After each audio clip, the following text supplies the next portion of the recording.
ষোলো আনা ঠিকঠাক এই নামের পেছনে আসল রহস্যটা জানতে চাই। আচ্ছা, ওইটা হচ্ছে যে আপনার, আমি ফ্যাব্রিজিও রোমানোর হচ্ছে খুব বড় ফলোয়ার এবং ফ্যান ছিলাম। এখন ফ্যাব্রিজিও রোমানো ধরেন একটু বেশি, অনেকেই হয়তো তাকে নিয়ে ক্রিটিসাইজও করে, একটু বেশি কমার্শিয়াল হয়ে গেছেন এখন, অনেকে এটা বলতেও পারেন।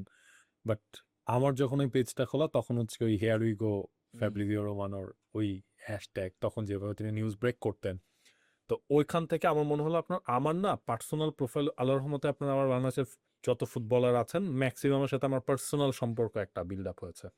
ধরেন কোনো ফুটবলার যখন দল বদল করেন, আমি সেটা জেনে যাই, ওনারাই আমাকে জানান। বাট আমি ওই জিনিসটা সবসময় মেনটেন করি, ওনারা বলার আগে আমি কখনো এই নিউজটা কখনোই আপনার স্প্রেড করি না।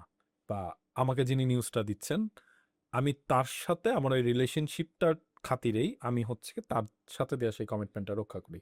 দেখা গেল আপনার হচ্ছে আমার পার্সোনাল প্রোফাইল যেটা রয়েছে ফেসবুকে, সেখানে হচ্ছে আপনার খালি এই টাইপের পোস্ট হয়ে যাচ্ছিল, মানে আমার কাছে নিউজ একটার পর একটা আসে এবং আমি হচ্ছে আমার সেই পার্সোনাল স্পেসে দিয়ে দিচ্ছিলাম, তখন আপনার কোনো হ্যাশট্যাগ ছিল না। তো মাথার মধ্যে আসে, আচ্ছা যদি একটা হ্যাশট্যাগ যদি এরকম করি, 16 আনা ঠিকঠাক, তাহলে জিনিসটা কেমন হয়, হেয়ার উই গো যেমন ফ্যাব্রিজিও রোমানোর, এরকম যদি আমি একটা হ্যাশট্যাগ ট্যাগলাইন। ক্রিয়েট করি, একটা ট্যাগলাইন ক্রিয়েট করি, তো ওই হিসেব করেই 16 আনা ঠিকঠাকটা দেয়া, মানে যেই জিনিসটা অথেন্টিক, যেই জিনিসটা শতভাগ সত্য, ওইটাই, মানে আমার এই ট্যাগলাইনটা দেখে না এই নিউজটা আসলে সত্য।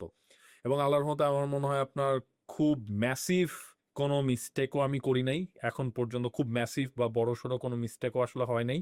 সো এটা এখন পর্যন্ত আল্লাহর মতো এটাও একটা প্রাপ্তি, মানে এইটা দেয়া মানে মানুষ বিশ্বাস করে যে না, এই হ্যাশট্যাগটা যেহেতু আছে তার মানে এটা হয়ে গেছে বা এটা হতে যাচ্ছে, দ্যাটস ফর শিওর।